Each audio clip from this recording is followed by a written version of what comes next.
Hello student, कैसे हैं सभी लोग। स्वागत है आप सभी का आज के इस सेशन में। पूरे हफ्ते भर के जो खबरें बच्चे आप लोगों ने पढ़ी हैं, नहीं पढ़ी है, छूट गई हैं, वो सारी न्यूज़ जो है आज हम कवर करेंगे एमसीक्यू के फॉर्म में। और आप लोगों को क्या करना है, जब भी आप क्लास देख रहे होंगे आपको कोशिश करनी है कि मुझसे पहले आप आंसर कर लें। ठीक है, जिसका आया ठीक है, जिसका नहीं आया उसे याद कर लें। ठीक है, तो इस तरीके से बच्चे आपको चलना है और सेशन को एंजॉय करते हुए, लर्न करते हुए पूरा का पूरा देखना है। ठीक है, चलिए स्टार्ट करते हैं पहले प्रश्न के साथ में। पहला क्वेश्चन है, नई राष्ट्रीय शिक्षा नीति एनईपी कब आई थी? ये 2020 की है। इसके फीचर्स के बारे में प्रश्न पूछा गया है कि जो ये नई पॉलिसी है, एजुकेशन पॉलिसी है, इसके अनुसार कक्षा 6 से लेकर के 8 तक के जो बच्चे हैं, जो छात्र हैं, उनको कितने दिनों तक, देखिए एक महीने में बच्चे आपको पता है किसी में 30 है, किसी में 31 दिन होते हैं, तो बच्चे उनको जो है आपका कितने दिनों तक बैगलेस पीरियड में भाग लेने की उम्मीद है, या फिर आपका ये जो आपकी नई एजुकेशन पॉलिसी है बच्चे, ये कहती है कि जो स्टूडेंट है, ठीक है, उसका जो पूरे साल भर का जो टेन्योर है, पूरे साल भर का जो टेन्योर है, उनमें कम से कम जो है इतने दिन तो उसको बैगलेस आना है। ठीक है, ये जो है आपकी एजुकेशन पॉलिसी में नया रूल बनाया गया है, या फिर कह सकते हैं कि एक नया फीचर जो है इसमें इंक्लूड किया गया है। तो इसे थोड़ा सा याद रखिएगा, कितने दिन तक की बात की गई है, ये बच्चे आपके 10 दिनों का। ठीक है, मिनिमम जो है आपका 10 दिनों का, तो याद रखना 10 दिन। नई एजुकेशन पॉलिसी 2020 की है। संयुक्त राष्ट्र आर्थिक और सामाजिक परिषद UNECOSOC, ये किस संस्था के द्वारा विशेष परामर्शदात्री दर्जा प्रदान किया गया है? देखिए, संयुक्त राष्ट्र का एक ऑर्गेनाइजेशन है बच्चे, संयुक्त राष्ट्र का एक अंग है, एक विंग है, जिसे आर्थिक और सामाजिक परिषद कहा जाता है। इसके द्वारा इनमें से किसी एक इंस्टीट्यूट को, आप इंस्टीट्यूट देखिए, आपका IIT है, आपका JNU है, आपका KIIT है, या फिर आपका यूनिवर्सिटी ऑफ दिल्ली है, यानी कि DU है, दिल्ली यूनिवर्सिटी है। तो इनमें से कौन सी यूनिवर्सिटी को संयुक्त राष्ट्र के आर्थिक और सामाजिक परिषद के द्वारा विशेष परामर्शदात्री का दर्जा दिया गया है? कौन सा ऑर्गेनाइजेशन है आपको पूछा हुआ है, तो ये बच्चे आपका Kalinga institute of industrial technology KIIT। ठीक है, अगला क्वेश्चन है, किस कंपनी ने डिस्ट्रिक्ट ऐप लॉन्च किया है जो कि विभिन्न गोइंग आउट सेवाओं को समेकित करने के लिए डिजाइन किया गया एक प्लेटफॉर्म है? अब ये क्या है, एक बहुत फेमस कंपनी है, ऑलरेडी आप लोग उसका बहुत इस्तेमाल करते होंगे कई बार। तो ये बच्चे कंपनी है जोमेटो, आप लोगों ने नाम सुना होगा जोमेटो का, इस्तेमाल भी किया होगा जोमेटो को। तो जोमेटो कंपनी के जो मालिक है दीपेंद्र, उनके द्वारा जो है आपका एक नया प्लेटफॉर्म, ऑनलाइन प्लेटफॉर्म है, या फिर ऑनलाइन एप्लीकेशन कह सकते हैं, ऑनलाइन एप्लीकेशन है, इसका नाम है डिस्ट्रिक्ट।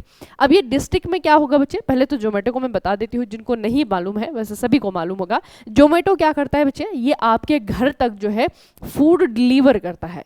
जैसे स्विगी है, जैसे जोमेटो है, दोनों ही आपके क्या है, ये फूड डिलीवरी कंपनी है, ऑनलाइन पे चलती हैं। ठीक है, और जो जोमेटो कंपनी है, इसका हेडक्वार्टर जो है आपका ये है गुरुग्राम में, गुरुग्राम हरियाणा में। ठीक है, और इसी कंपनी के द्वारा या फिर जोमेटो के द्वारा ही जो है अपना काम थोड़ा सा एक्सटेंड कर दिया गया है बच्चे। ठीक है, तो अभी तो जोमेटो में सिर्फ खाना ही खाना आता था, जब आप डिस्ट्रिक्ट का इस्तेमाल करेंगे तो इसमें जो है आपका खाने के अलावा और भी सारी जो है आपकी सुविधाएं दी गई हैं। ठीक है, खाना भी लाया जा सकता है, आपकी जो आपकी मेडिसिन से रिलेटेड आपका अगर कोई नीड है वो भी आपके लिए ला सकता है। ठीक है, ग्रोसरी का सामान हो गया, जिस तरीके से मतलब ब्लिंकिट है ना बच्चे, सेम वही है। तो डिस्ट्रिक्ट जो है आपका ये मोबाइल एप्लीकेशन है, नया लॉन्च किया गया है, किसके द्वारा, जोमेटो के द्वारा। बस इतना जो है इसमें आपका डिफरेंस है।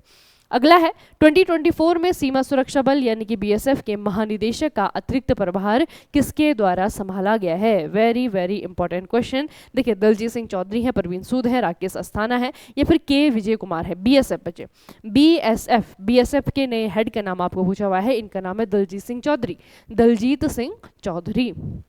अगला प्रश्न है, अब भारत में निर्मित पहली पनडुब्बी कौन सी थी? अब भारत की जो पहली पनडुब्बी रही होगी, ऑब्वियस सी बात है कि अभी तो नहीं बनी है, 2024 में तो नहीं बनी है, बहुत पहले जो है बच्चे इसे इंडियन नेवी के लिए बनाया गया था।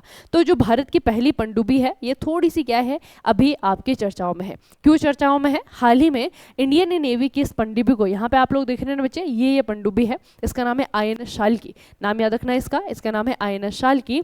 इसे जो है आपका सम्मानित किया गया एक समारोह के द्वारा, और सम्मानित किसने किया है? भारतीय नेवी ने नहीं किया है, इसे किया गया श्रीलंका बच्चे, ये श्रीलंका गई थी। ठीक है, और वहाँ पे एक सम्मान समारोह के दौरान जो है इसे सम्मानित किया गया है श्रीलंका की जो आपकी नेवी होती है, नौसेना होती है, उसके जरिए। ठीक है, तो इसके कारण थोड़ी सी आपकी चर्चाओं में थी। तो विशेष बात क्या है इसके बारे में कि भारत में निर्मित क्या है, ये आपकी पहली पनडुब्बी थी, नाम है इसका INS शाल्की। अगला प्रश्न है, ओलंपिक में सेमीफाइनल तक पहुंचने वाले पहले भारतीय पुरुष शटलर कौन बने हैं? शटलर मतलब समझते हैं ना, जो खिलाड़ी बैडमिंटन खेलते हैं, ठीक है, उन्हें शटलर कहा जाता है। तो इनमें से कौन से पुरुष खिलाड़ी, हालांकि कोई भी मेडल बचे ये लेने में सक्षम नहीं हो पाए, फाइनल में जो है कोई मेडल इनके नाम में नहीं रहा, लेकिन बहुत बेहतरीन जो है इनका प्रदर्शन रहा था फाइनल से पहले मैच में। तो बच्चे ये पुरुष शटलर हैं, पहले भारतीय खिलाड़ी बने हैं सेमीफाइनल तक पहुंचने वाले। और क्या नाम है इनका? इनका नाम है लक्ष्य सेन। ठीक है, जो खिलाड़ी जीत जाते हैं ना उनका नाम तो हर कोई याद रखता है, ठीक है, और वो आपके पूछे भी जाते हैं। लेकिन आप लोग देखेंगे कि जो खिलाड़ी हार जाते हैं या फिर बहुत अच्छा प्रदर्शन करके हारते हैं या फिर वहाँ से जो है आपका बिना मेडल के लौट जाते हैं बच्चे, उन्हें भी हमें याद रखना है। ठीक है, और उन्हें भी याद रखना है और उनके बारे में प्रश्न जो है आपका पूछा जा सकता है, क्योंकि वो भी आपका कहीं ना कहीं ओलंपिक में जाना, वहाँ पर जाकर के इतने सारे देशों के खिलाड़ियों के बीच में अच्छा प्रदर्शन करना, वो भी अपने आप में जो है अच्छा प्रदर्शन ही है। ठीक है ना, वो भी आपका अच्छा ही परफॉर्मेंस माना जाएगा। तो लक्ष्य सेन को याद रखिएगा, ये बैडमिंटन के खिलाड़ी हैं और ये जो है ओलंपिक में सेमीफाइनल तक पहुंचने वाले पहले भारतीय बैडमिंटन पुरुष खिलाड़ी बने हैं। अगला प्रश्न है, group captain Shubhanshu Shukla, group captain Prashant Balakrishna Nair, इन्हें कौन से मिशन के लिए चुना गया है? ये दोनों जो है ये बनने वाले हैं बच्चे भारत के एस्ट्रोनॉट। ठीक है, जो इंटरनेशनल स्पेस शटल है ना, या फिर स्पेस जो स्टेशन है, वहां पे जो है आपका एक अभियान के दौरान इन दोनों व्यक्तियों को, जो दोनों भारतीय जो पायलट हैं, वैसे ये पायलट हैं बच्चे एयरफोर्स के, दोनों को ट्रेन किया गया है एस्ट्रोनॉट बनने के लिए। ठीक है, तो अंतरिक्ष यात्री आपके बनने वाले हैं और इन दोनों को भेजा जाएगा एक्सियम 4 में। ये थोड़ा सा याद रखना, ये जो एक्सियम 4 है ये किस किस के बीच में है? ये जो आपका अभियान है बच्चे, ये नासा के बीच में और अपना इसरो के बीच में, दोनों के बीच में सहयोग हुआ था इस अभियान को लेकर के। और इसमें क्या किया जाना है? इसमें 2 भारतीय अंतरिक्ष यात्रियों को कहाँ भेजा जाना है? ISS में भेजा जाना है। ठीक है, तो याद रखना। और ये बच्चे आपके जो 4 हमने कैप्टन तैयार किए हैं ना अपने गगनयान के लिए, उनमें से 2 कैप्टन ही है, कैप्टन सुभांशु शुक्ला और ग्रुप कैप्टन प्रशांत बालकृष्णन नायर। 2023 में कृषि उत्पादों के विश्व के सबसे बड़े निर्यातक में भारत का किस स्थान पर रहा है? एग्रीकल्चरल प्रोडक्ट के मामले में बताना है आपको कि एग्रीकल्चरल प्रोडक्ट को बेचने के मामले में भारत का जो स्थान है वो पूरे विश्व भर में क्या है? तो पूरे विश्व भर में बच्चे आपका भारत का 8वां स्थान है। याद रखना, पढ़ाई थी आपको ये पूरी की पूरी रिपोर्ट जो है आपका, ये आपकी कृषि से रिलेटेड है। ठीक है, कृषि उत्पादों के विश्व के सबसे बड़े निर्यातक में भारत जो है आपका 8वें नंबर पर है। राष्ट्रीय हिंदी विज्ञान सम्मेलन 2024 का 4था संस्करण कहां पर आयोजित किया गया है? ये आपका क्या है तो साइंस का एक समिट है। ठीक है, लेकिन पूरा का पूरा जो साइंस का समिट है इसमें जिस भाषा का इस्तेमाल किया गया है वो जो है आपकी हिंदी थी, इसीलिए इसका नाम है बच्चे राष्ट्रीय हिंदी विज्ञान सम्मेलन 2024। याद देखिएगा कहाँ पे हुआ है ये हुआ है आपका भोपाल में। कहाँ पे हुआ है? भोपाल में हुआ है।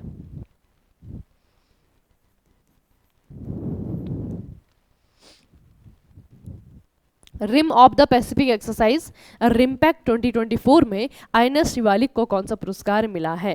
पहले तो बच्चे इसके बारे में याद रखना है, जो आपका रिमपैक्ट है ना, ये दुनिया की सबसे बड़ी नेवल एक्सरसाइज है। ठीक है, ये आपकी दुनिया की सबसे बड़ी नेवल एक्सरसाइज है और ये इस बार जो है USA के द्वारा होस्ट की जा रही है। और इस रिमपैक्ट में जो है भारतीय नेवी ने भी हिस्सा लिया। भारतीय नेवी की तरफ से जो है INS शिवालिक के द्वारा जो है यहाँ पे एक अवार्ड जीता गया है। तो जो अवार्ड हमने जीता है, यानी कि INS शिवालिक ने जीता है, वो थोड़ा सा आपको याद रखना है। ये है बच्चे आपका रोडियो ट्रॉफी। ठीक है, रोडियो ट्रॉफी जो है आपका इंडियन नेवी के INS शिवालिक के द्वारा जीता गया है। केंद्रीय मंत्री के द्वारा साझा किए गए आंकड़ों के अनुसार वर्ष 2026 के लिए भारत में अनुमानित गैस उत्पादन कितना होने वाला है? बच्चे हमारे जो वर्तमान में पेट्रोलियम मिनिस्ट्री हरदीप सिंह पुरी, उनके द्वारा जो है आपका ये अनाउंसमेंट किया गया है या फिर उन्होंने ये सूचना दी है हमारे देश में ऑयल के प्रोडक्शन को लेकर के।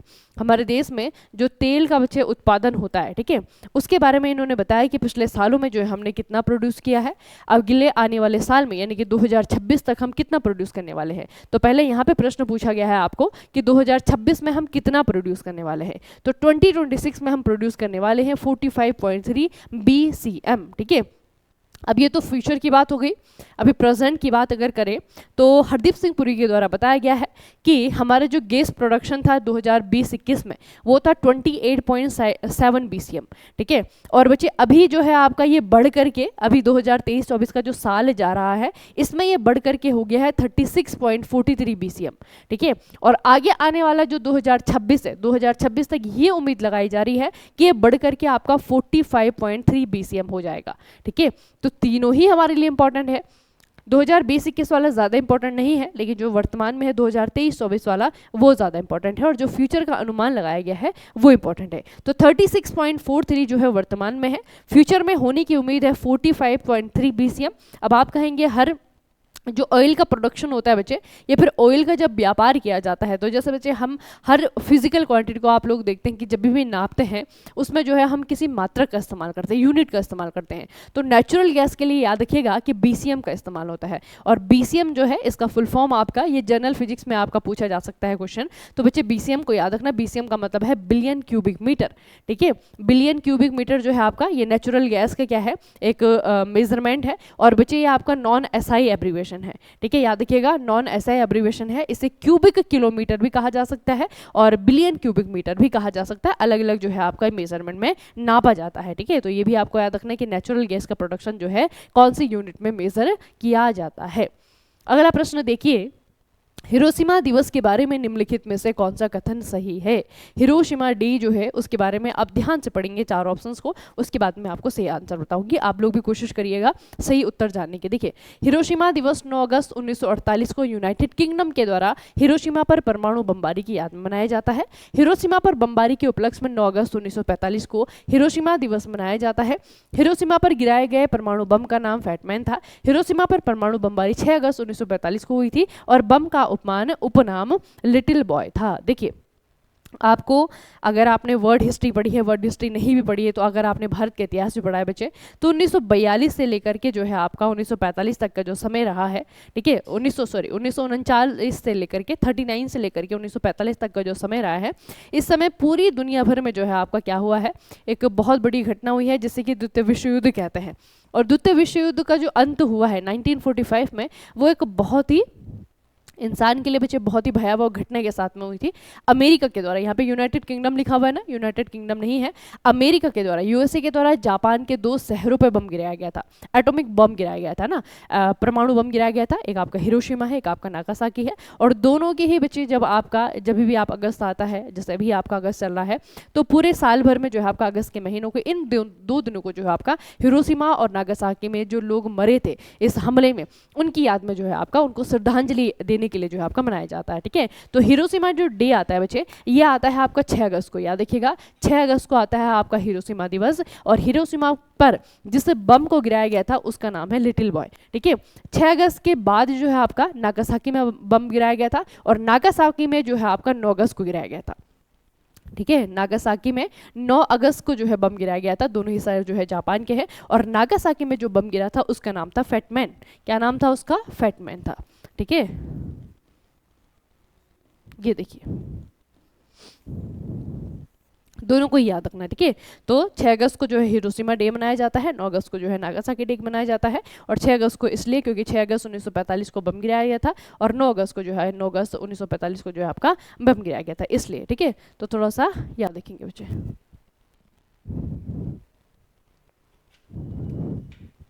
तो ये वाला आपका आंसर सही होगा, ऑप्शन नंबर डी।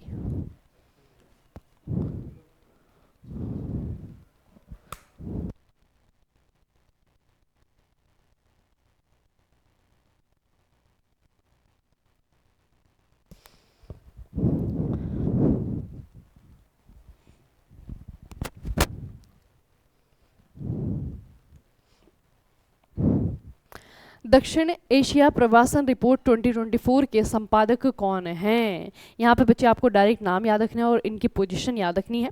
इनका नाम है डॉक्टर एस इरुदया राजन। अब ये जो डॉक्टर एस इरुदया राजन है, ये कौन सी पोजीशन पे है वर्तमान में? ये बच्चे आपके वर्ल्ड बैंक का ही आपका international institute of migration and development है, ठीक है। इसका जो इंडिया विंग है उसके अभी ये हेड है एस इरुदया राजन।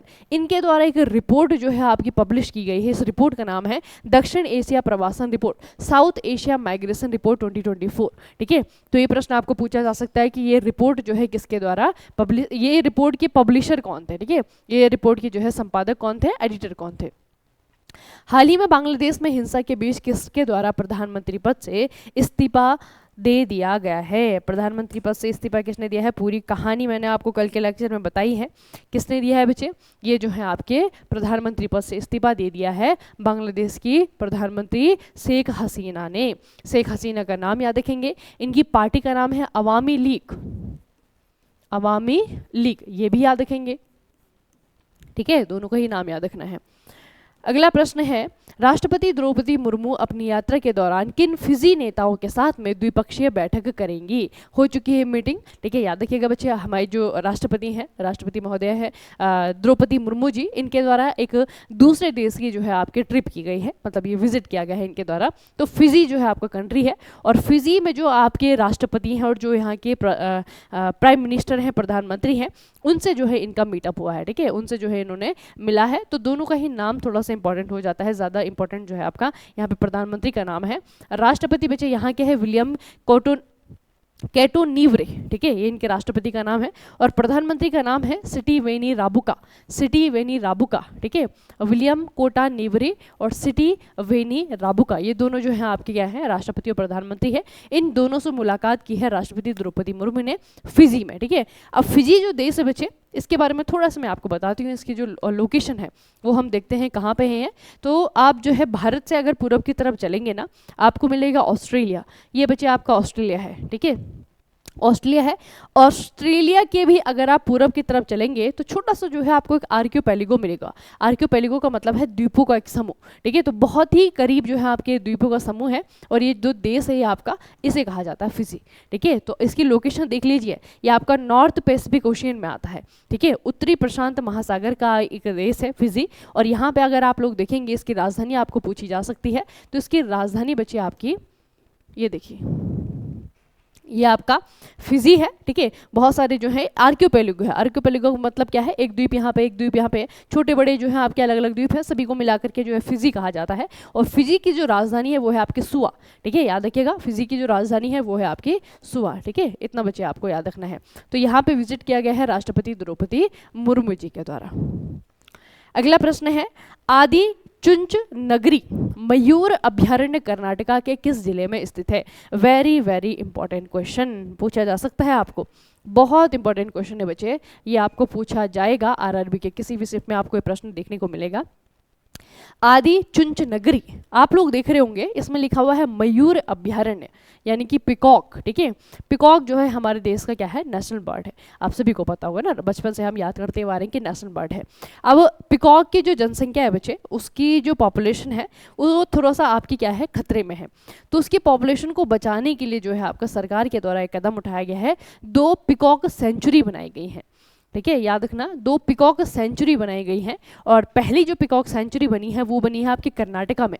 कर्नाटका के कौन से डिस्ट्रिक्ट में, हालांकि इतना डीप तो आपको याद नहीं रखना है, मांड्या डिस्ट्रिक्ट के बच्चे कर्नाटका का, आपको याद रखना है अभ्यारण्य का नाम, ठीक है। तो मयूर अभ्यारण्य का नाम है आदि चुंच नगरी मयूर अभ्यारण्य, कहाँ पे है, कर्नाटका में है। एक तो ये हुआ, और जो दूसरा बच्चे मयूर अभ्यारण्य आपका बना है या फिर डिक्लेरेशन की गई है वो है आपका कहाँ पे, ये है आपका बच्चे केरला में, ठीक है।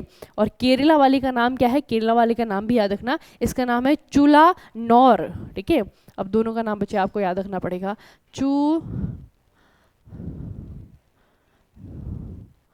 चुलानौर, ठीक है, याद रखिएगा, ये आपका केरला में है।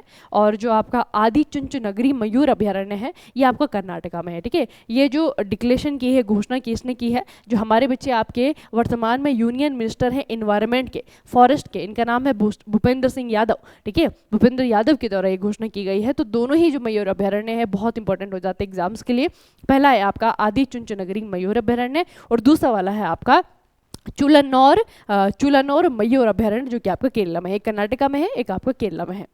अगला प्रश्न है, डॉक्टर यामिनी कृष्णमूर्ति जिनका हाल ही में निधन हो गया है, वह कौन से साल पद्म विभूषण से सम्मानित की गई थी? इनको बच्चे पद्म विभूषण मिला हुआ है, याद रखना, भारत के सर्वोच्च नागरिक सम्मान में से एक है।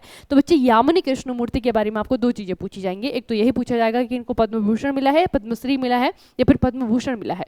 तो इनको मिला है बच्चे पद्म विभूषण, कौन से साल में मिला है आप जरा सोच करके बताइए। और दूसरी चीज ये याद रखेंगे, इनके बारे में आपको पूछा जाएगा इनका संबंध कौन से नृत्य से है।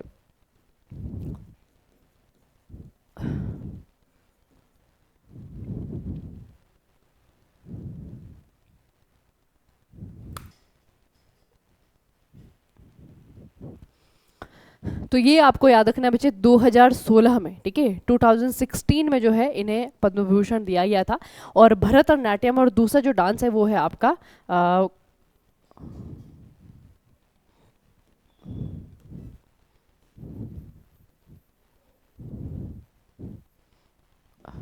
दोनों आपके नृत्य सेम सेम से हैं, याद रखना।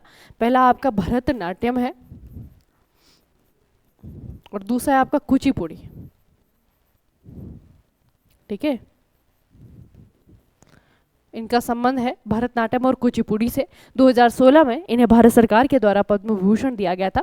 अवार्ड की कैटेगरी याद रखिएगा, छोटा मोटा नाम नहीं है बच्चे, ठीक है। बहुत फेमस जो है आपकी आर्टिस्ट रही हैं जब तक इनका जीवन रहा है, और हाल ही में इनका निधन हुआ है। आपको ये भी पूछा जा सकता है कि कौन से क्षेत्र से रिलेटेड थी, ठीक है। आपको ये पूछा जा सकता है कि इनको कौन सा पुरस्कार दिया गया था, ये भी पूछा जा सकता है कि कौन सा सन में दिया गया था, कौन से नृत्य से संबंधित थी, ठीक है। तो अलग अलग प्रकार के प्रश्न पूछे जा सकते हैं इनसे रिलेटेड, याद रखना सारे के सारे, ठीक है। यामिनी कृष्णमूर्ति। अगला प्रश्न है, देखिए ये भी ऑबिचुरी से ही बच्चे, इनमें आपको नाम बताना है। शोभना रानाडे हैं, मेधा पाटकर हैं, एला भट्ट हैं या फिर विमल थोराट हैं। इन चारों में से हाल ही में किसका निधन हो गया है, जिन्हें जाना जाता है अपने सामाजिक कार्य और महिलाओं और बच्चों के विकास और कल्याण के लिए जानी जाती थी, और उन्हें जो है 2011 में 2011 में भारत सरकार के द्वारा पद्म भूषण दिया गया था। तो यहाँ पे बच्चे आपको नाम याद रखना है किसका, शोभना रानाडे का नाम याद रखना। एक गांधीवादी सामाजिक कार्यकर्ता थी और इन्होंने बच्चे महिलाओं के लिए, बच्चों के लिए, समाज के लिए बहुत काम किया है, सोशल वर्कर थी। इनका क्षेत्र याद रखिएगा। 2011 में भारत सरकार के द्वारा इन्हें पद्म भूषण दिया गया था। अगला है, किस कंपनी ने 2024 फॉर्च्यून ग्लोबल 500 सूची में शीर्ष रैंक वाली भारतीय कंपनी के रूप में अपनी स्थिति बनाए रखी है? तो ये तो आपका इंपॉर्टेंट क्वेश्चन है। देखिए बच्चे, अगर इनकी ग्लोबल रैंकिंग पूछी जाती है तो अच्छा है, लेकिन आपको भारत में तो कम से कम याद रखना है कि रिलायंस इंडस्ट्रीज, ठीक है, किसकी रैंकिंग है, किसकी है ये है फॉर्च्यून की, फॉर्च्यून ग्लोबल 500 सूची। फॉर्च्यून ग्लोबल 500 सूची में भारत में जो पहले नंबर पर कंपनी है वो है आपकी रिलायंस इंडस्ट्रीज लिमिटेड, ठीक है। और बच्चे टोटल 500 में सिर्फ भारत की 9 कंपनियां हैं, टॉप 100 में सिर्फ 2 ही कंपनियां हैं, एक आपका RIL है और एक आपका LIC है, ठीक है। 2 कंपनियां जो है आपके टॉप 100 में हैं, बस 2 कंपनियां। अगला है, ई साक्ष्य ऐप का प्राथमिक कार्य क्या है? आपको मैंने बताया है कि हमारी जो सहकारिता मंत्रालय के मंत्री हैं, हमारे जो गृह मंत्रालय के मंत्री हैं अमित शाह जी, उनके द्वारा बच्चे कुछ मोबाइल एप्लीकेशन लॉन्च किए गए हैं। उन मोबाइल एप्लीकेशन कौन कौन से हैं? एक आपका ई साक्ष्य, एक आपका न्याय सेतु है, एक आपका न्याय श्रुति है, एक आपका ई समन है। ये सारी की सारी मोबाइल एप्लीकेशन जो है लॉन्च किए गए हैं अमित शाह जी के द्वारा। इसमें से एक को उठा करके प्रश्न बना है कि जो ई साक्ष्य मोबाइल एप्लीकेशन है इसका उद्देश्य क्या है? अब नाम से थोड़ा सा आप लोग गेस कर पाए तो साक्ष्य का मतलब होता है एविडेंस, ठीक है। तो ई साक्ष्य ऐप जो है ये क्या करेगा?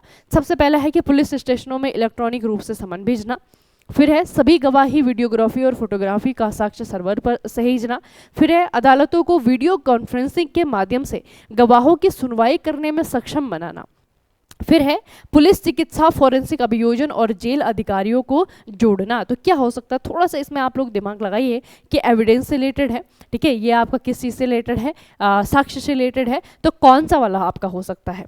ठीक है, कौन सा वाला हो सकता है बच्चे? ये होगा आपका एविडेंस से रिलेटेड, ऑब्वियस सी बात है। तो जितने भी आपके एविडेंसेस होंगे, चाहे वो आपकी गवाहियाँ होंगी, चाहे वो आपकी वीडियोग्राफी होगी या फिर आपकी फोटोग्राफी होगी, जितनी भी बच्चे आपके एविडेंस से रिलेटेड जो भी आपकी चीज़ें होंगी जो एविडेंस के रूप में कार्य कर रही होंगी, उनको जो है आपका ये सर्वर पर या फिर एक प्लेटफॉर्म पर जो है आपका सेव करने का, सुरक्षित करने का काम करेगा, ठीक है। तो ए साक्ष्य मोबाइल एप्लीकेशन।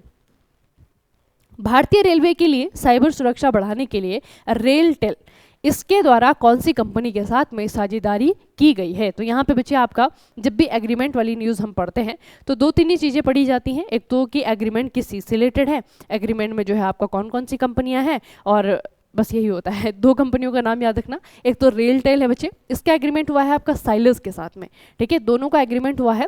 एग्रीमेंट किस चीज़ को लेकर के है कि जो इंडियन रेलवे है ना उसकी सिक्योरिटी, कौन सी वाली, साइबर सिक्योरिटी, इसको जो है इन्होंने क्या करना है, इनहेंस करना है मिल करके। तो रेलटेल हो गया आपका और साइलस हो गया।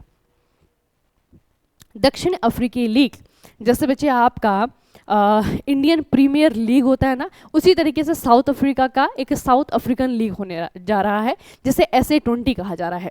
तो SA20 में भाग लेने वाले पहले भारतीय क्रिकेटर कौन बन गए हैं, ये आपका प्रश्न है। पहली बार हो रहा है बच्चे, अब उसके बाद तो एक हो गया, तो सारे के सारे खिलाड़ी जो है आपको यहाँ पे दिखेंगे, लेकिन जो पहले खिलाड़ी बने हैं वो है आपके दिनेश कार्तिक। SA20 में हिस्सा लेने वाले जो पहले खिलाड़ी हैं भारतीय क्रिकेटर हैं वो है दिनेश कार्तिक। पेरिस ओलंपिक 2024 में मुक्केबाजी स्पर्धाओं में रेफरी बनने वाले भारत के सबसे युवा रेफरी कौन हैं, इनका नाम याद रखना, कल ही बताया आपको, इनका नाम बच्चे काबिलन साई अशोक, ठीक है, काबिलन साई अशोक इनका नाम है। कौन से खेल में ये आपके रेफरी बने हैं, ये बने हैं मुक्केबाजी में, और मुक्केबाजी स्पर्धा में रेफरी बनने वाले बहुत सबसे कम उम्र के, या फिर कह सकते हैं कि सभी सबसे युवा रेफरी बने हैं। अगला है आपका अस्त्र MK1। अस्त्र MK1 हाल ही में इनमें से किसी एक संगठन के द्वारा लॉन्च की गई है। इसका सफलतापूर्वक परीक्षण किया गया है। अब इसके बारे में प्रश्न पूछा गया है कि कौन से संगठन ने इसे डेवलप किया है, बनाया किसके द्वारा गया है। अस्त्र MK1 किसके द्वारा डेवलप किया गया है, जिन्होंने बच्चे इसका सफलतापूर्वक आयोजन किया है, परीक्षण किया है, उन्होंने ही इसे बनाया है, और ये है आपका DRDO, ठीक है, defence research and development organisation, DRDO। Rajasthan के किस जिले में अविन्या एविएशन अकादमी स्थित है। देखिए क्यों पूछा होगा ये प्रश्न, जो है आपका स्टेट से रिलेटेड है, थोड़ा सा डीप सा लग रहा है आपको, लेकिन प्रश्न क्यों पूछा हुआ है, क्योंकि राजस्थान जो स्टेट है ये बच्चे बहुत इंपॉर्टेंट स्टेट है, और राजस्थान में पहली बार कोई एविएशन एकेडमी बनी है, ठीक है, तो इसके लिए आपका थोड़ा सा इंपॉर्टेंट है। राजस्थान में पहली बार कोई एविएशन एकेडमी बनी है, इसका नाम है अविन्या एविएशन एकेडमी, और ये राजस्थान के कौन से जिले में है, कहाँ पर है ये एकेडमी, ये बस आपको पूछ लिया गया है। ये है बच्चे आपका अजमेर में। कहाँ पे है ये है आपका अजमेर में। अगला है फिजी की राष्ट्रपति द्रौपदी मुर्मू को उनकी यात्रा के दौरान प्रदान किया गया सर्वोच्च सम्मान क्या है। याद रखिएगा, देखिए इस न्यूज़ से रिलेटेड जो है अभी आपके 2-3 क्वेश्चन आएंगे, सभी को एक जगह याद करने की कोशिश करना या एक जगह नोट करने की कोशिश करना बच्चे। राष्ट्रपति द्रौपदी मुर्मू जी के द्वारा जो फिजी की यात्रा की गई ना, उस दौरान इनको दिया गया है एक सम्मान। तो इनको जो सम्मान दिया गया है उसका नाम है companion of the order of the Fiji, companion of the order of the Fiji. अगला है संशोधित ब्याज अनुदान योजना MISS के विस्तार के संदर्भ में निम्नलिखित में से कौन सा कथन सही है। इसकी मैं न्यूज़ बता देती हूँ, उसके बाद में आंसर तो खुद ब खुद आ जाएगा। एक थोड़ा सा याद रखिएगा बच्चे, अभी हाल ही में क्या हुआ है, जो हमारी यूनियन कैबिनेट है जिसको लीड करते हैं प्रधानमंत्री वर्तमान में नरेंद्र मोदी हैं। तो वर्तमान में क्या हुआ है बच्चे, घोषणा की गई है प्रधानमंत्री नरेंद्र मोदी के द्वारा, श्री नरेंद्र मोदी की अध्यक्षता में केंद्रीय मंत्रिमंडल ने सभी वित्तीय संस्थानों के लिए अल्प अवधि कृषि ऋण, अब थोड़ा सा ध्यान से पढ़िएगा, अल्प अवधि का मतलब होता है शॉर्ट टर्म, जो कम समय के लिए एग्रीकल्चरल लोन दिए जाते हैं ना, उसमें कुछ चेंजेस किए गए हैं। क्या चेंजेस किए गए हैं, हमारी कैबिनेट ने ये डिसीजन लिया है कि जो बच्चे कृषि ऋण दिए जाते हैं शॉर्ट टर्म के लिए, अल्प अवधि के लिए, उसमें जो आपका ब्याज होगा ना उसे 1.5% कर दिया जा रहा है, ठीक है। तो ये आपका प्रश्न पूछा जाएगा। अगला है इस प्रकार किसानों को 3 लाख रुपए तक के अल्पावधि कृषि ऋण देने के लिए वित्तीय वर्ष 2022-23 से 2024-25 के लिए ऋण देने वाली सारी संस्थाएं, ऋण कौन कौन देता है, सार्वजनिक क्षेत्र का बैंक दे सकता है, निजी क्षेत्र का बैंक दे सकता है, लघु फाइनेंशियल बिल जो लघु वित्तीय बैंक हो सकते हैं वो दे सकते हैं, जो RRB होते हैं क्षेत्रीय ग्रामीण बैंक ये हो सकते हैं, सहकारी बैंक हो सकते हैं। तो एग्रीकल्चरल लोन कोई भी बच्चे इनमें से कोई भी आपकी इंस्टीट्यूट देती हैं, उसमें क्या किया जाएगा, 3 लाख तक का अगर कोई किसान लोन ले रहा है तो उसको जो इंटरेस्ट रेट होगा वो होगा आपका 1.5%, ठीक है। ये आपको याद रखना पड़ेगा, ठीक है, ये याद रखिएगा। और यहाँ पे प्रश्न वही पूछा हुआ है बच्चे, ये है आपका संशोधित ब्याज अनुदान योजना MISS के विस्तार के संदर्भ में निम्नलिखित में से कौन सा कथन सही है। अब हम ऑप्शन पढ़ेंगे, अब आएगा मजा, अब करेंगे आंसर। देखिए, MISS के तहत अल्पकालिक ऋणों के लिए ब्याज दर 5% प्रति वर्ष निर्धारित की गई है। MISS के तहत अल्पकालिक ऋण प्राप्त करने के लिए आधार लिंकेज वैकल्पिक है। वित्तीय वर्ष 2024-25 के लिए ऋण देने वाली संस्थाओं के लिए ब्याज दर अनुदान 1.5% है और ब्याज अनुदान का लाभ केवल बड़े पैमाने पर किसानों को मिल सकता है। आसान सा है, पहली नजर में आंसर पकड़ गए होंगे आप लोग, ये है ऑप्शन नंबर सी, ठीक है। तो ये घोषणा की गई है किसके द्वारा, हमारी यूनियन कैबिनेट के द्वारा, याद रखना इसे। अगला है बच्चे आपका EOS-08, ये मिशन जो है इसका प्राथमिक उद्देश्य क्या है। पहले मैं आपको बता देती हूँ कि जो आपका मिशन है ये किसका है, ये है इसरो का, ठीक है, याद रखना बच्चे, ये इसरो का अपकमिंग मिशन है, बहुत जल्दी जो है आपका ये लॉन्च किया जाएगा।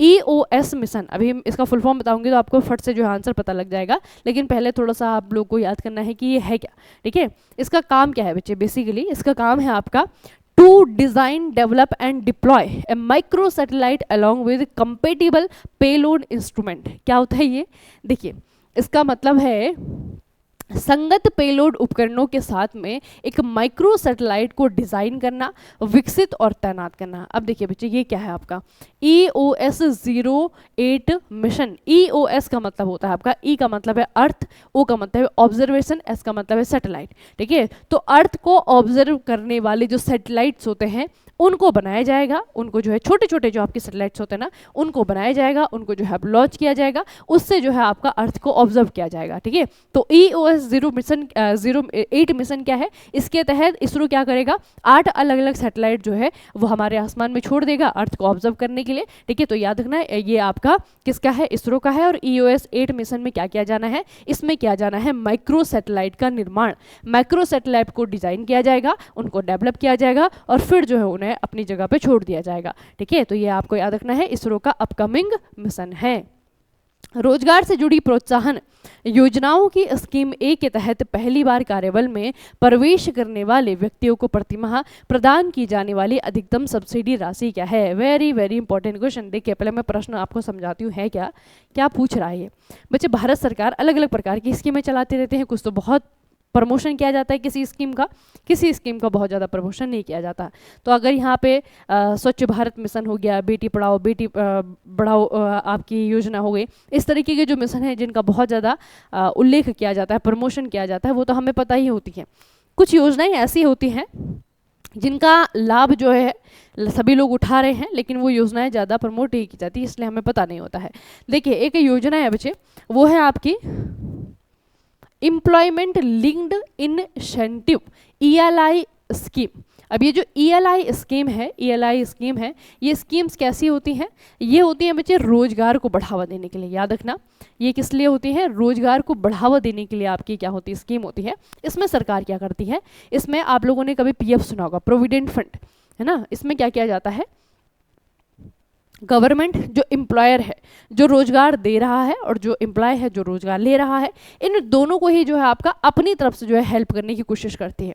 जैसे PF में बच्चे आप लोग देखेंगे, प्रोविडेंट फंड में आप लोग देखेंगे कुछ % शेयर जो है आपके एम्प्लॉयर का होगा, मतलब जो आपको रोजगार दे रहा है जो कंपनी है उसका होगा, कुछ % शेयर जो है आपका गवर्नमेंट का होता है, ठीक है। तो इस तरीके से सरकार क्या करती है, कंपनी को भी जो जॉब दे रहे हैं और जो जॉब कर रहे हैं उनको जो है हेल्प करने की कोशिश करती है फाइनेंशियली, ठीक है। तो इस प्रकार की योजनाओं को जो है आपका ELI स्कीम कहता है, कहा जाता है। अब यहाँ पे प्रश्न पूछा गया है कि जो आपकी योजनाएं हैं इसकी स्कीम ए के तहत पहली बार कार्यबल में प्रवेश करने वाली व्यक्तियों को प्रति माह प्रदान की जाने वाली अधिकतम सब्सिडी राशि क्या है। और ये नियम जो है आपका चेंज हुआ है। अब बच्चे जो है आपका पहले महीने, जैसे जो कोई व्यक्ति है वो पहली बार जो है आपका कहीं पे किसी प्राइवेट कंपनी में जो है आपका जा रहा है, क्या कहीं पे जो है आपका काम कर रहा है, तो उसको बच्चे जो सबसे पहली सब्सिडी दी जाएगी ना वो होगी आपकी मैक्सिमम 15,000 रुपये की, ठीक है। ये थोड़ा सा याद रखिएगा, मैक्सिमम जो है आपका 15,000 की क्या दी जाएगी, उसे सब्सिडी दी जाएगी। अगला है भारतीय स्टेट बैंक के अध्यक्ष के रूप में किसे नियुक्त किया गया है। ये काफ़ी पहले मैंने आपको बता दिया है, लेकिन अभी जो है फाइनल इनका नाम हो गया है, इनका नाम है CS सेठी, ठीक है। तो CS सेठी साहब ने किसकी जगह ली है, बहुत इंपॉर्टेंट नियुक्ति है ये भी, इन्होंने दिनेश कुमार खरा जी की नियुक्ति ली है। अभी दिनेश कुमार खरा थे, उसके बाद में जो है आपका CS सेठी बन गए हैं। Purandar highland farms producer company limited किस देश को जीआई टैग वाले पुरंदर अंजीर से बने अपने पुरस्कार विजेता अंजीर के रस का निर्यात करने वाली है। यहाँ पे बेसिकली ये याद रखना बच्चे कि जो पुरंदर अंजीर है ना, ये क्या है, एक जीआई प्रोडक्ट है। कहाँ का है, ये है आपका महाराष्ट्र का। याद रखना है कहाँ का है, महाराष्ट्र का है। और अब जो है इस अंजीर को बेचा जा रहा है किसी दूसरे देश को, ठीक है। तो जो दूसरा देश है बच्चे जिसे इसे बेचा जा रहा है वो है आपका पोलैंड। कौन सा देश है ये, पोलैंड है। तो पोलैंड को इस कंपनी के द्वारा पुरंदर अंजीर बेचा जा रहा है। पुरंदर अंजीर क्या है, एक जीआई टैग वाला प्रोडक्ट है और ये जो है कौन से स्टेट का है, महाराष्ट्र का है। देश में बढ़ती हिंसा के बीच में शेख हसीना के इस्तीफे के बाद बांग्लादेश के अंतरिम सरकार का प्रमुख किसे नियुक्त किया गया है। कल बताया था इनके बारे में।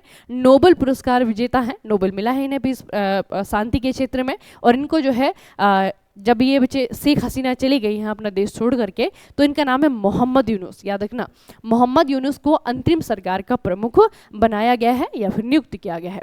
अगला है बुद्धदेव भट्टाचार्य जिनका हाल ही में निधन हो गया है, ये कौन से राज्य के पूर्व मुख्यमंत्री थे। बुद्धदेव भट्टाचार्य कौन से राज्य के पूर्व मुख्यमंत्री थे, ये थे वेस्ट बंगाल के। मतलब ये पूछा जा सकता है कि बुद्धदेव भट्टाचार्य जिनका हाल ही में निधन हुआ है, इनका संबंध कौन से क्षेत्र से है। तो ये क्या थे, राजनीतिज्ञ थे, ठीक है, राजनीतिज्ञ थे। आरबीआई ने लगातार 9वीं बार रेपो रेट में कोई बदलाव नहीं किया है। कितना रेपो रेट है, चलिए तो आपको याद होगा, काफ़ी लंबे समय से बच्चे हम यही कंटिन्यूस पढ़ रहे हैं। 6.50 पे जो है आरबीआई ने इसे अनचेंज्ड रखा है, ना तो बढ़ाया है ना ही घटाया है, वही रखा है। 6.50 रेपो रेट है। हाल ही में भारतीय सेना ने लद्दाख में कौन सा अभ्यास किया है, इसका नाम याद रखिएगा। इसमें बाकी कोई और कंट्री नहीं हिस्सा ले रही है, सिर्फ इंडियन आर्मी ने अपनी तैयारियों को जांचने के लिए पर्वत प्रहार नाम से, ठीक है, पर्वत प्रहार नाम से क्या किया है, एक एक्सरसाइज का आयोजन किया है लद्दाख में। अगला है बच्चे, 2023 में कितने गांवों को सर्वश्रेष्ठ पर्यटन गांव के रूप में मान्यता दी गई है। वेरी वेरी इंपॉर्टेंट क्वेश्चन 2023 में पहली बार दिया गया है, बहुत ज़्यादा इंपॉर्टेंट है। सर्वश्रेष्ठ पर्यटन गांव की जो आपकी लिस्ट जारी हुई है इस बार, ये पहली बार हुई है बच्चे। और टोटल जो है कितने गांवों को यहाँ पे लिस्ट किया गया है, टोटल है आपके 35 विलेज, ठीक है। 35 गांवों को जो है आपका इसमें लिस्ट किया गया है। आप थोड़ा सा याद रखेंगे, बेस्ट टूरिज्म विलेज कंपटीशन जो है आपका पहली बार हुआ है। टोटल जो है 35 विलेज को जो है रिकॉग्नाइज किया गया है बेस्ट टूरिज्म विलेज के रूप में। और ये जो आपकी लिस्ट है बच्चे, ये किसके द्वारा दी गई है, जो हमारे यूनियन मिनिस्टर है टूरिज्म के, इनका नाम है गजेंद्र सिंह शेखावत, इनके द्वारा जो है आपके डिक्लेयर की गई है। अब ये जो लिस्ट है ना, इस लिस्ट में अगर आप लोग देखेंगे टोटल तो 35 विलेज हैं, लेकिन 35 विलेज में भी जो है आपके अलग अलग कैटेगरी बनाई गई है।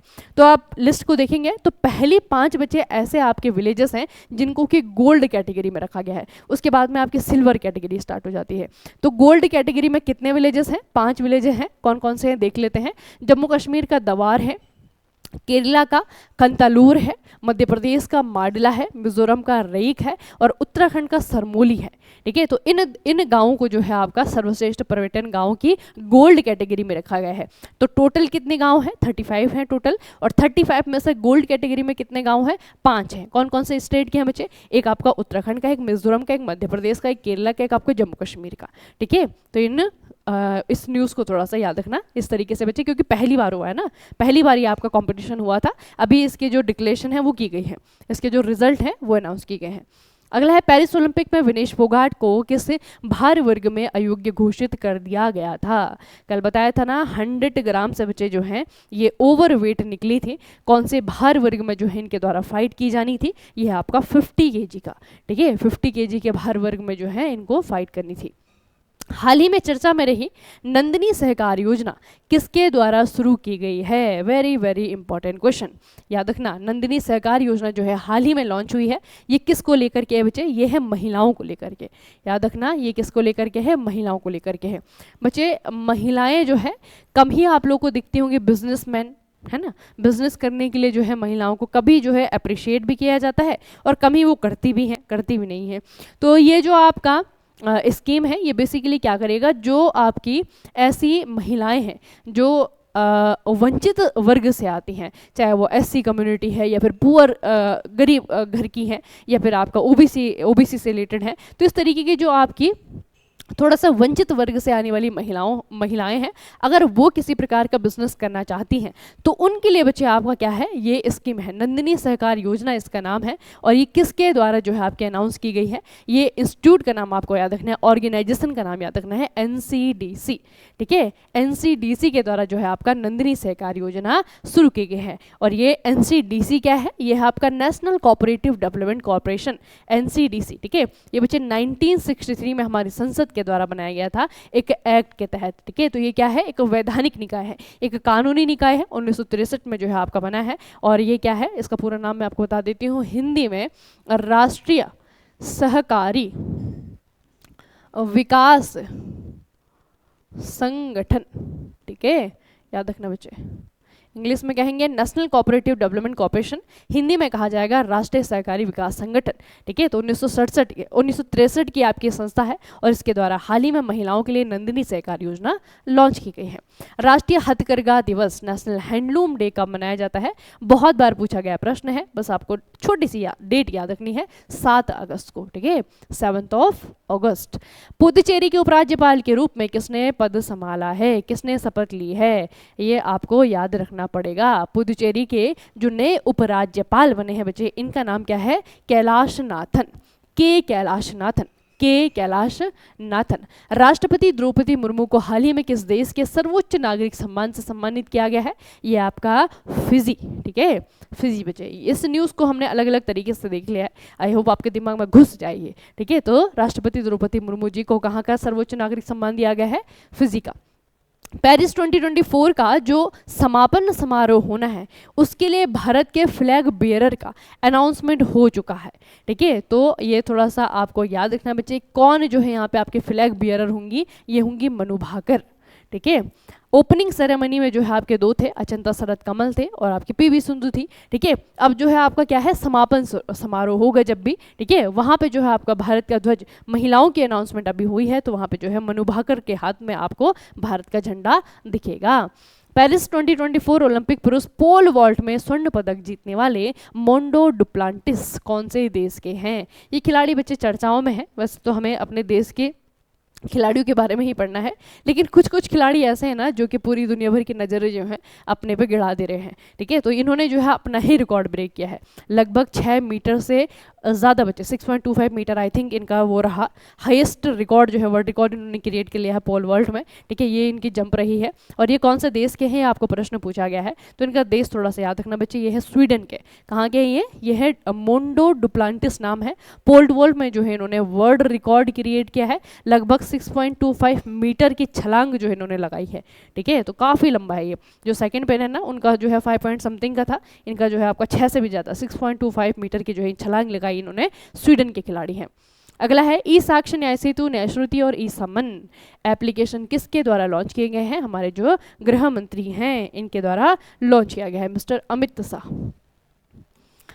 पेरिस ओलंपिक 2024 में पुरुष एकल टेनिस में किस खिलाड़ी ने स्वर्ण पदक जीता है, ये आपको बताया था, किसने जीता है, नोवाक जोकोविच के द्वारा जीता गया है।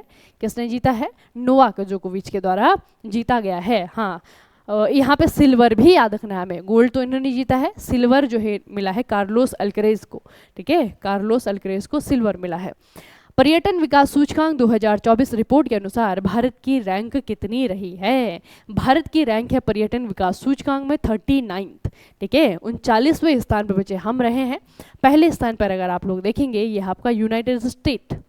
ठीक है, यूनाइटेड स्टेट जो है आपका पहले नंबर पे है, हम जो है 39 पोजीशन पे हैं। पेरिस ग्रीष्मकालीन ओलंपिक में 50 मीटर राइफल 3 पोजीशन स्पर्धा में स्वप्निल कुसाले ने कौन सा पदक जीता है। अभी तक तो भारत के जितने भी बच्चे अवार्ड विनर हो, मेडल विनर खिलाड़ी हैं, आपको इनका नाम, आपको इनका इवेंट, आपको इनका खेल याद हो जाना चाहिए। ठीक है, तो स्वप्निल कुसाले नाम याद रखना, इन्होंने जो है 50 मीटर राइफल 3 पोजीशन स्पर्धा में ब्रॉन्ज मेडल भारत के लिए जीता है। कौन सा देश है जिसने कि बहुराष्ट्रीय वायु अभ्यास तरंग शक्ति 2024 की मेजबानी की है, कौन सा देश है? इंडिया है, ऑस्ट्रेलिया है, जर्मनी है, फ्रांस है। पहले तो याद रखना एक्सरसाइज का नाम तरंग शक्ति इसका नाम है। ये बच्चे पिछले वीक की हैं, ठीक है, ये वाली जो आपकी न्यूज़ है ना ये आपके पिछली वीक की हैं।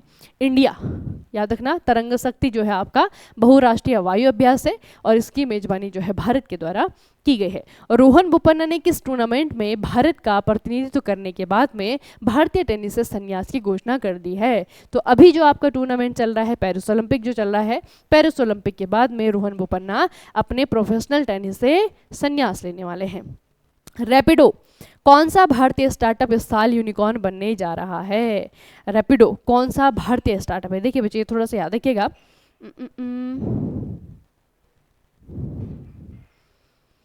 कौन से नंबर का बनने जा रहा है? तो रैपिडो जो है इस बार बच्चे आपका तीसरे नंबर का है, ठीक है, तीसरा यूनिकॉर्न है इस साल 2000 यह है आपका 2024 में।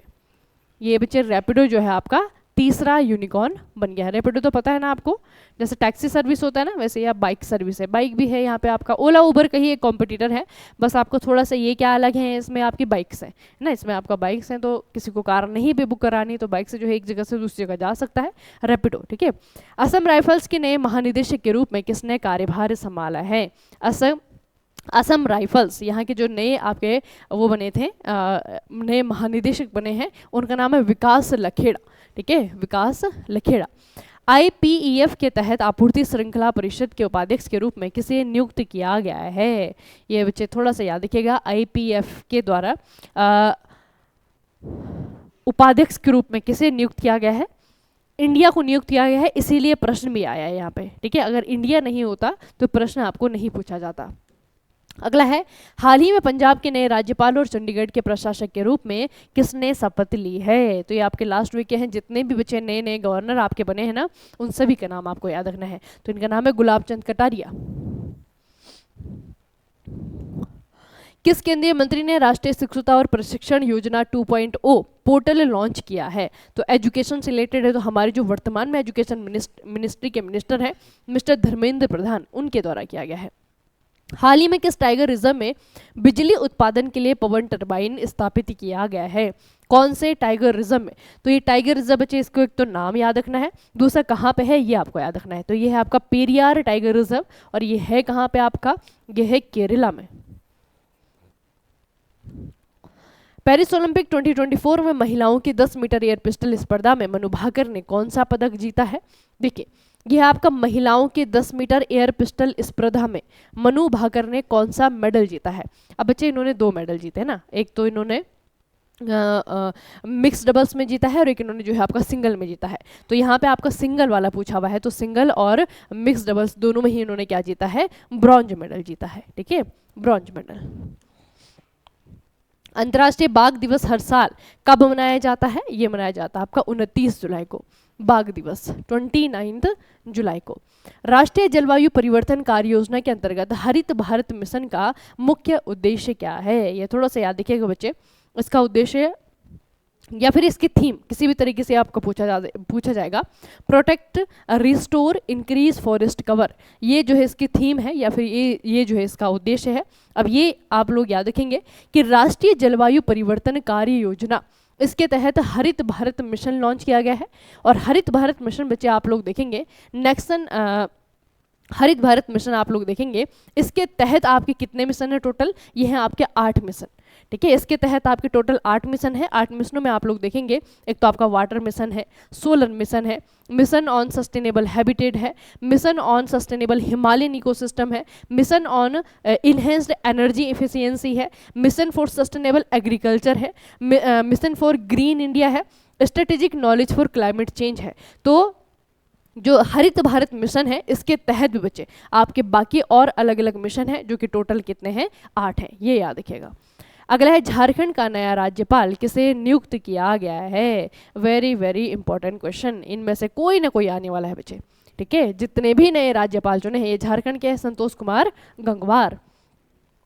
टेस्ट क्रिकेट में 12,000 से ज़्यादा रन बनाने वाले 7वें बल्लेबाज कौन बन गए हैं? या फिर इनका जो है आपको देश पूछा जाएगा, ठीक है, इनका देश पूछा जाएगा। इंग्लैंड के खिलाड़ी हैं, जो रूट नाम है इनका, जो रूट।